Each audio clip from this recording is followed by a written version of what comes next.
à tous et bienvenue dans ce nouvel épisode du podcast version 2.0. Aujourd'hui, épisode de développement personnel. On va voir comment transformer l'échec en un succès. Et restez bien jusqu'à la fin de l'épisode parce que je vais vous dire une petite anecdote sur une personne que vous ne connaissez probablement pas, mais dont vous connaissez l'invention. A tout de suite.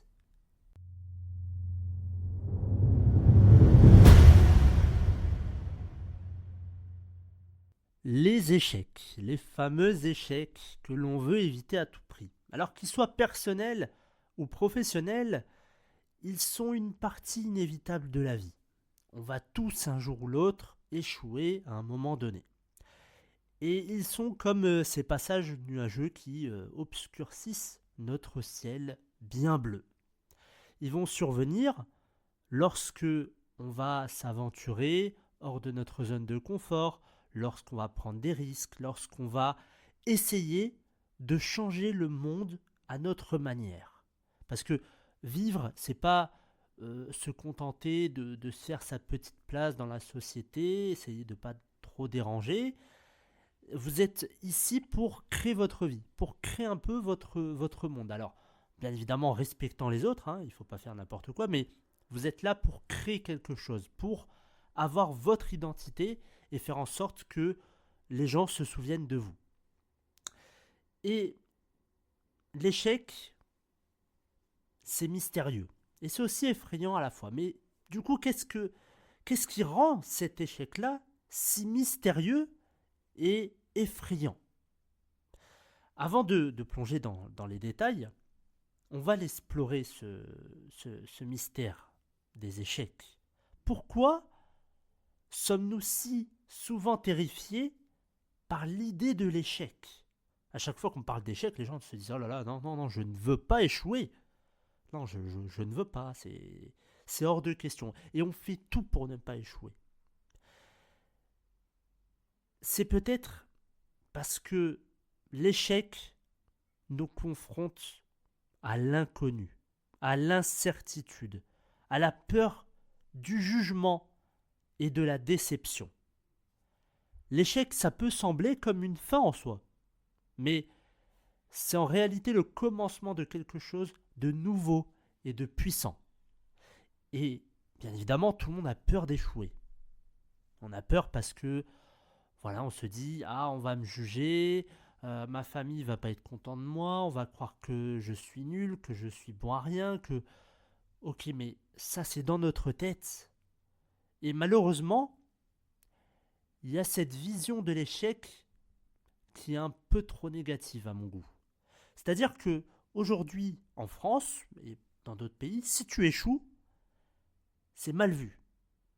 Et par exemple, si on doit opposer deux pays, la France et les États-Unis, une personne qui va créer son entreprise en France et une personne qui va créer son entreprise aux États-Unis, la finalité ne va pas être la même au niveau de l'échec. En France, lorsque vous échouez parce que vous avez créé votre entreprise, on va vous dire « Ah, il a échoué, c'est pas bien, ça veut dire qu'il sait rien faire. » Et par la suite, ça va être compliqué de trouver un emploi. Ça, on retrouve ça parfois. Alors qu'aux États-Unis, ils sont un peu plus ouverts d'esprit et ils se disent « Ah, mais tiens, c'est bien, vous avez créé une entreprise. » Ils vont pas dire que vous avez échoué. L'échec, pour eux, c'est un tremplin. En France, c'est pas un tremplin, c'est le gouffre, c'est le néant, c'est le trou noir. C'est-à-dire que vous ne pouvez pas rebondir après ça. Alors qu'aux États-Unis, on vous dit « Ah bah c'est bien, et du coup comment ça s'est passé, etc. » Alors bon, il y a l'échec derrière, mais c'est pas la même mentalité, vous voyez. Bon, c'est les États-Unis, certes, mais au niveau du mindset, au niveau de la vision des choses, on n'est clairement pas dans le même monde.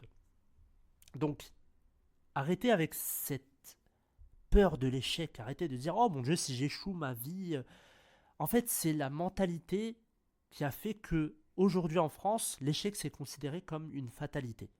Mais l'échec n'est pas une fatalité, c'est un apprentissage. Répétez cette phrase dans votre tête jusqu'à ce que ça soit clair et net et précis pour vous. Les gens vont vous juger, de toute façon, ils vous jugent que vous faites les choses correctement ou que vous les faites pas.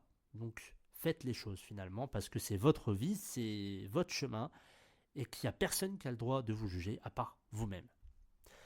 Alors, quelles sont les différentes facettes de l'échec ? Les échecs, elles se présentent sous différentes formes. Parfois, c'est une opportunité manquée, c'est un projet qui ne va pas se réaliser comme prévu. Ça peut être une décision qui n'est pas la bonne, qui va se révéler être la mauvaise. D'autres fois, c'est une défaite personnelle, c'est une relation qui se brise, ou alors c'est un rêve qui s'effondre. Mais quel que soit le type d'échec, ils partagent un trait commun. Et ce trait commun, c'est la capacité de nous enseigner des leçons qui sont inestimables. Comme je vous l'ai dit, l'échec n'est pas une fatalité, c'est un apprentissage. Vous avez échoué, c'est pas grave, vous avez appris quelque chose. Et cet échec va vous permettre d'atteindre le succès. Et beaucoup de personnes se disent, bah non, il a échoué, donc ça veut dire qu'il ne sait pas faire. Non, il va apprendre de ses erreurs. On la connaît tous, cette phrase. Il y a même les parents qui peuvent la ressortir à leurs enfants. Mais faites les choses dans l'ordre. C'est-à-dire, vous avez un échec, ok. Qu'est-ce qui a fait que, aujourd'hui, vous êtes planté ? Notez-le et faites l'inverse.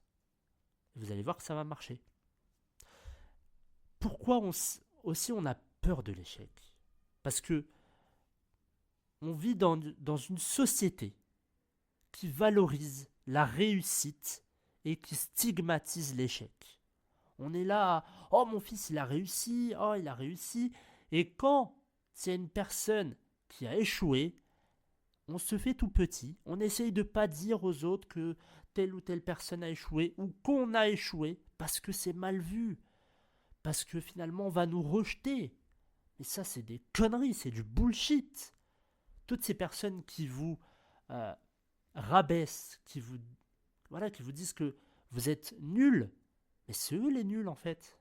Parce que ces personnes-là, elles ont peut-être tout réussi, mais le jour où elles auront un échec, la question à se poser c'est, est-ce qu'elles y arriveront là par contre ? Parce qu'elles n'ont jamais connu l'échec.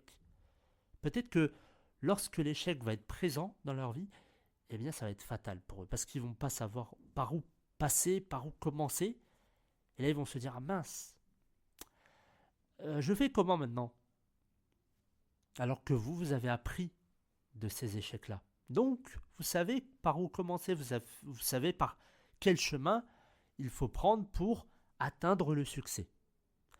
Donc, on craint le regard des autres, la honte, la perte de confiance en nous, tout ça, vous le connaissez peut-être. Et je l'ai connu à un moment donné. Mais c'est justement dans cette peur que réside ce mystère-là de l'échec. C'est une force motrice. C'est une invitation à grandir, à apprendre et à évoluer. Et justement, dans ce projet qui est Évolution, alors le podcast est dans le projet Évolution, le but c'est de vous faire évoluer, de faire en sorte que vous puissiez grandir, de faire en sorte que vous puissiez apprendre et que vous soyez la meilleure version de vous-même. C'est ça l'objectif du projet Évolution. Et le podcast va vous aider à ça. Alors, on parle un peu du côté obscur de l'échec, mais il y a une beauté aussi derrière cet échec. Et il est temps de dévoiler cette beauté-là. Parce que elle est cachée, elle est derrière, mais derrière chaque échec se cache une opportunité. Une opportunité de repenser à nos objectifs, de réévaluer nos priorités, de découvrir nos forces cachées. Les plus grands innovateurs, les plus grands artistes et les leaders de ce monde, ils ont connu des échecs monumentaux. Mais ils ont su transformer ces revers en des réalisations extraordinaires. Et il y a des exemples qui sont inspirants, qu'on connaît tous. Par exemple, J.K. Rowling, qui a essuyé de multiples refus avant de publier Harry Potter. Et pour celles et ceux qui connaissent un peu J.K. Rowling, elle a vécu des moments dans sa vie qui ont été atroces. Elle a divorcé, elle a eu un enfant, elle s'est retrouvée au chômage, elle s'est retrouvée endettée. Elle a perdu sa mère très jeune. Franchement, pour une personne qui est milliardaire actuellement, Il y a beaucoup de personnes qui se diraient, mais comment elle a fait? Eh bien, tout simplement, ça n'a pas été facile. Je vous dis pas, ça a été simple, et puis elle a eu des aides, etc. Elle avait personne autour d'elle. Personne, elle a dû tout faire par soi-même. Et justement, ces échecs-là, elle s'est dit, ok, ma vie, bon, elle est pas jolie, jolie, mais qu'est-ce que je sais faire? Et là, elle a trouvé. Elle savait raconter des histoires pour les enfants. Et elle a publié Harry Potter parce qu'elle avait ce talent-là. Elle savait, je ne vais pas dire qu'elle savait faire que ça, mais c'était un talent à elle. Et elle a tout misé sur ce talent-là. Alors qu'il y avait peut-être 90% des choses de sa vie qui n'allaient pas. Il y avait Harry Potter juste à côté. 10% représentaient Harry Potter. Et ces 10%-là se sont transformés en 100%. Donc, ok, vous pouvez avoir une vie totalement nulle, médiocre, etc. Mais c'est pas pour autant que ça va définir votre avenir. Ça, il faut se le retirer de la tête. Ensuite, l'art de la résilience. Alors, on a exploré le mystère des échecs, mais maintenant on va voir l'art essentiel de la résilience. La résilience, c'est cette qualité extraordinaire qui permet à certaines personnes de rebondir face à l'adversité. C'est la capacité à encaisser des coups que la vie peut vous donner, à s'adapter aux circonstances qui sont difficiles et à continuer à avancer malgré les revers. C'est comme dans la boxe, vous avez un adversaire, il vous fout des coups, il vous fout des coups. Et à un moment donné, vous tombez. Vous avez le choix, soit vous restez à terre et c'est fini, vous avez perdu, soit vous vous relevez, vous encaissez les coups, mais vous apprenez de ces coups-là. Ça veut dire que vous allez vous protéger, vous allez les esquiver et vous allez frapper. Et c'est pareil dans la vie, de tous les jours. Vous allez avoir des moments où vous allez plier le genou, vous allez mettre les deux genoux à terre. Vous avez le choix, soit vous abandonnez, et là vous pourrez finalement regretter parce que vous avez décidé d'arrêter, vous avez décidé d'abandonner. Ou soit vous vous relevez, même si c'est dur, c'est difficile, et vous continuez. Malheureusement, il y a beaucoup de personnes qui vont abandonner parce qu'ils souffrent. Là encore, ça dépend de chacun. Ça peut être une souffrance émotionnelle, physique, psychologique.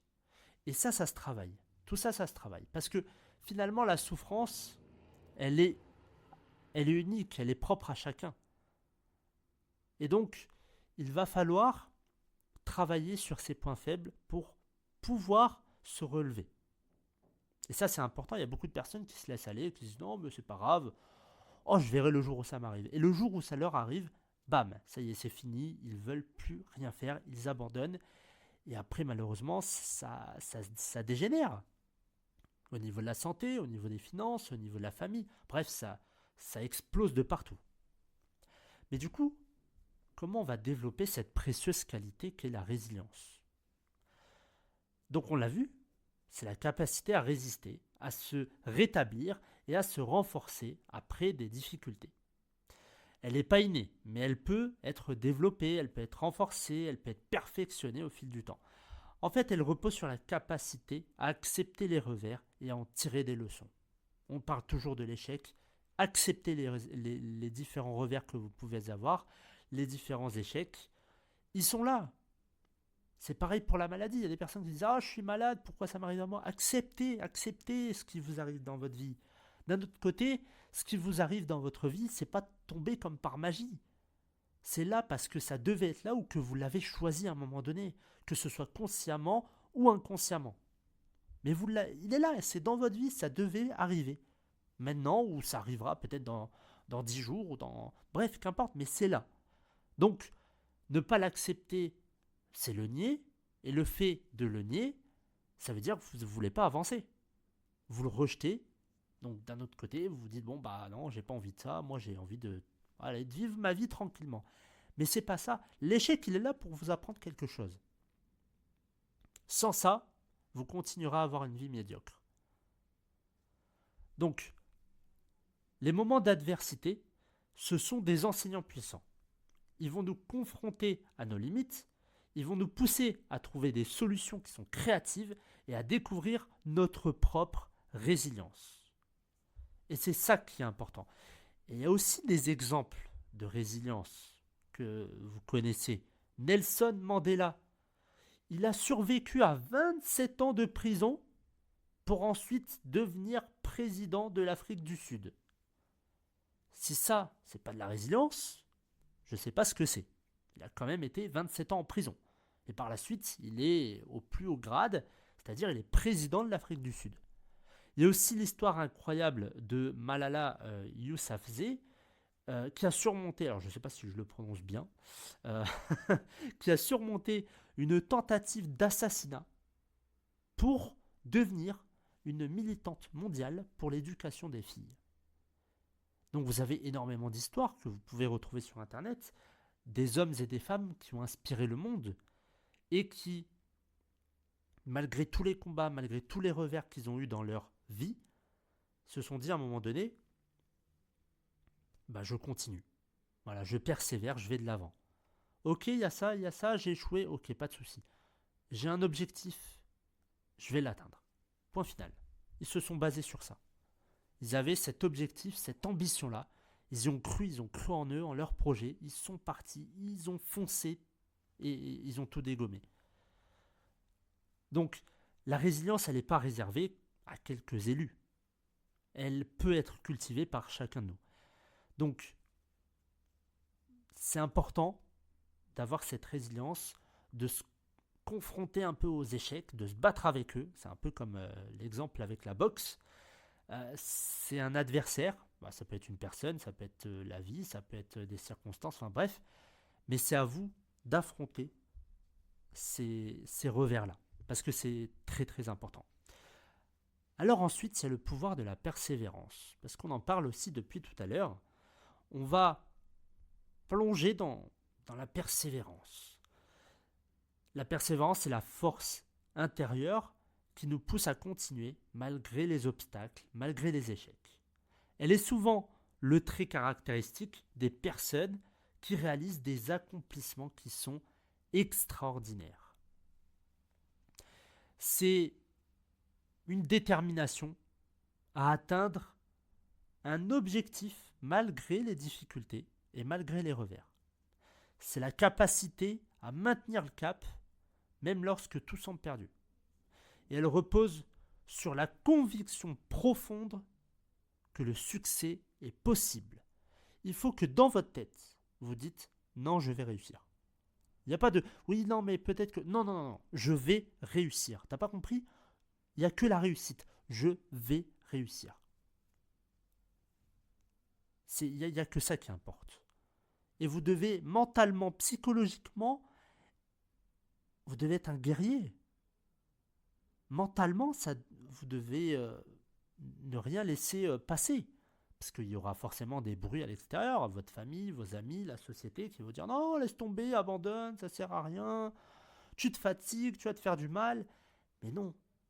En fait, il peut y avoir, pardon, désolé, il peut y avoir, sans échec, le 101e va fonctionner. Vous pouvez en avoir 10, 20, 30, 40, 50, et le 51e, il va marcher. Mais aujourd'hui, on n'est pas persévérant, parce qu'on ne veut pas échouer, parce qu'on veut… Non, on ne veut pas perdre. Parce qu'on peut perdre gros, mais finalement, on ne perd pas grand-chose. C'est juste dans notre tête, on se dit, oh là là, si j'échoue, mon Dieu, je perds ça, parce qu'il y a un tel qui a perdu ça, et que moi, ça peut aussi me… Stop. Tu n'en sais rien.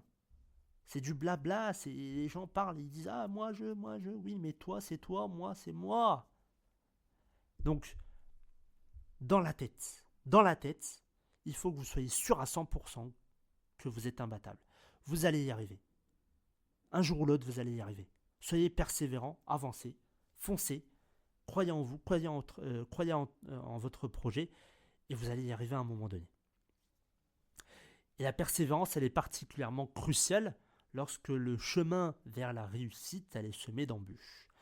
Et dans cette partie, justement, de la persévérance, on va voir quelques exemples inspirants. Vous connaissez sûrement l'histoire de Thomas Edison, alors, qui a connu des milliers d'échecs avant de créer la première ampoule électrique pratique. De ce qui est dit, il aurait fait plusieurs centaines de tentatives, voire même jusqu'à 1000 tentatives si je ne me trompe pas. C'est marrant, en plus je viens de changer mes ampoules il y a quelques... il y a 1 heure ou 2, j'ai changé mes ampoules. Je me suis dit, tiens, ça serait pas mal de mettre Thomas Edison dans cet épisode-là. Mais là, franchement, pour citer quelqu'un qui a persévéré, Thomas Edison, on peut pas dire qu'il a abandonné. Là, il a été vraiment très, très, très, très, très, très persévérant. Mais il y a aussi Walt Disney. Walt Disney, que tout le monde connaît, forcément, il a été rejeté par plus de 300 investisseurs avant de réaliser son rêve de créer Disneyland. Lui aussi, il a été persévérant. Lui aussi, il s'est dit non, non, moi j'ai un projet, je m'en fous. Vous pouvez me dire non, non, non. Il y a un moment où vous allez me dire oui. Parce que, en fait, lorsqu'on essuie des refus, la confiance, elle diminue. Puis on n'a plus envie d'avancer. On se dit ah non, ça sert à rien. On me dit non à chaque fois. Pourquoi continuer? Eh bien, vous devez continuer parce que il n'y a pas que 10 personnes sur Terre. Il n'y a pas juste 10 personnes, c'est les 10 personnes qui vous ont dit non. Il n'y a pas que sur Terre. Il y a énormément de solutions, il y a énormément de personnes qui peut-être vont être incroyablement surpris par votre projet, qui vont vous dire écoute, c'est parfait, j'aime ton projet, allez, j'ai investi dans ce projet, je crois en toi, je crois en ton projet, je sens que ça peut faire quelque chose d'immense, je sens qu'on... Voilà, il y a quelque chose derrière ce projet. Et pourtant, vous aurez testé quand même plusieurs autres investisseurs dans le passé. Ils vous auront dit non, ça coûte de l'argent, ça n'existe pas, c'est pas assez mature. Enfin bref, ils vous auront dit plein de choses. Et même moi actuellement, dans ma vie, je suis en train de faire un projet, je ne vais pas vous dire lequel, et je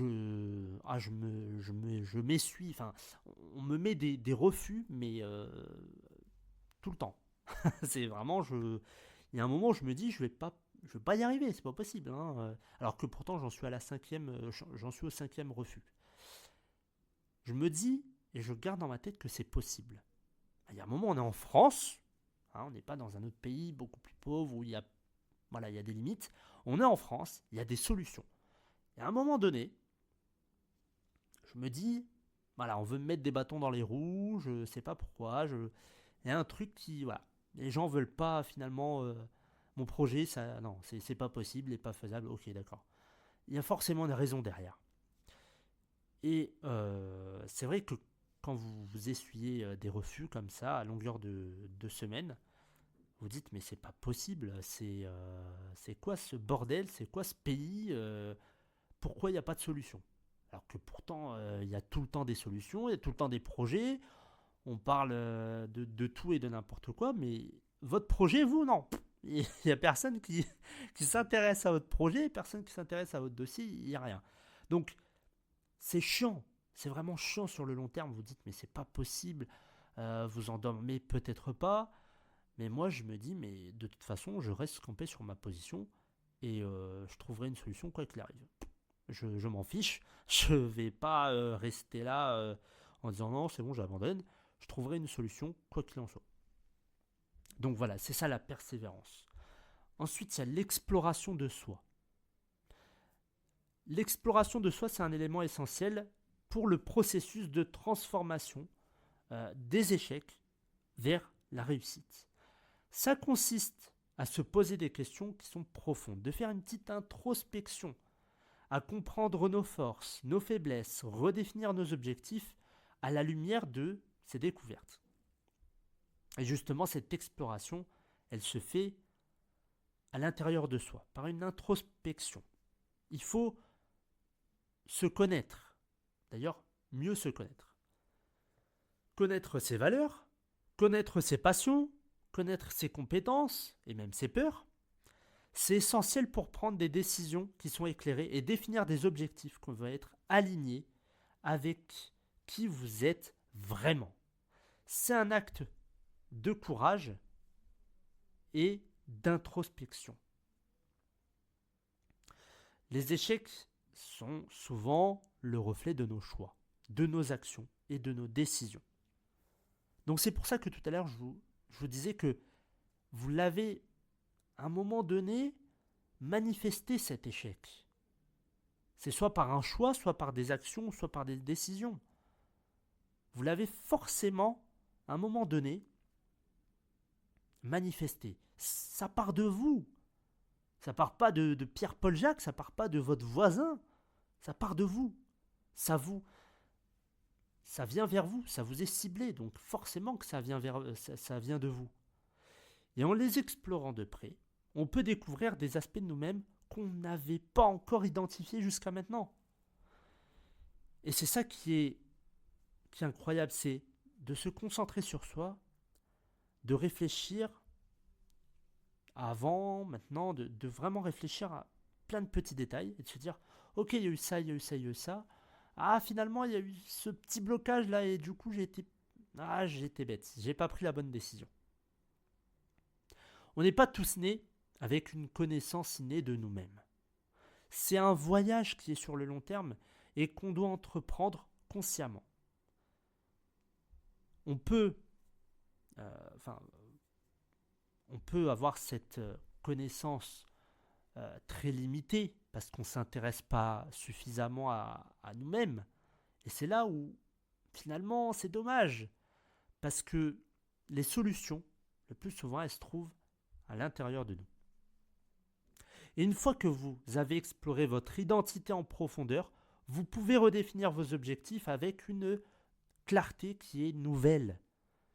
Et vous verrez comment l'échec, ça peut être le catalyseur d'un changement significatif. Les objectifs qui sont basés sur votre compréhension de vous-même, ils ont plus de chances de vous mener vers la réussite, vers votre objectif.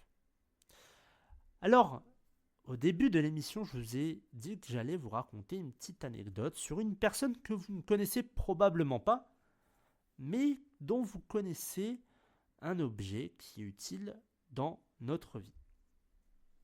Est-ce que vous connaissez l'histoire de Chester Carlson ? Chester Carlson était un modeste physicien en 1937 qui vivait avec des problèmes de santé et qui luttait pour trouver un emploi. Il avait une frustration. C'était la copie de documents. C'était une tâche qui était fastidieuse à l'époque. Et il y a Carlson qui a tenté de vendre son idée de la xérographie.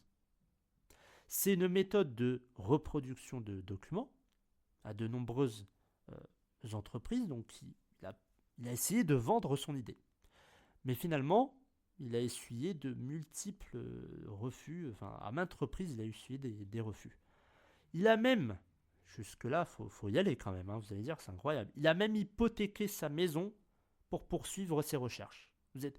Est-ce que vous savez, vous voyez jusqu'où le gars est parti. C'est-à-dire qu'il a hypothéqué sa maison. Il s'est dit non, c'est mon projet. Voilà, c'est ça ou rien. J'hypothèque ma maison, je sais que ça va marcher. C'est incroyable, je gagne du temps, etc. Et je sais que ça va marcher. Donc il a tout fait, il a persévéré. Et finalement, en 1947, la société Alloyd, qui deviendra plus tard Xerox Corporation, a vu le potentiel de son invention et a signé un accord avec Carlson. Et aujourd'hui, la photocopie est devenue un élément essentiel de notre vie quotidienne. Et l'histoire de Chester Carlson, c'est un rappel puissant que même face à de nombreux échecs et refus, la persévérance et la conviction en votre vision, ça peut mener à des réalisations qui sont extraordinaires. Et cette anecdote-là de Chester Carlson, ça met en lumière l'importance de la persévérance face aux échecs et comment la croyance en votre vision, ça peut finalement mener au succès. Voilà pour cet épisode, j'espère qu'il vous aura plu. N'hésitez pas à vous abonner au podcast et aussi au compte Instagram P-du-bas version 2.0 ainsi qu'au compte Instagram lefebvre.dimitri. N'hésitez pas à écouter les autres épisodes du podcast version 2.0. Il y a énormément d'épisodes de santé, de naturopathie, de développement personnel. L'objectif, c'est de vous faire grandir, de vous faire évoluer, de faire en sorte que vous soyez la meilleure version de vous-même. Voilà pour moi, je vous souhaite à tous une excellente semaine et je vous retrouve dimanche prochain pour un épisode de santé naturopathie. Merci à tous et bonne semaine.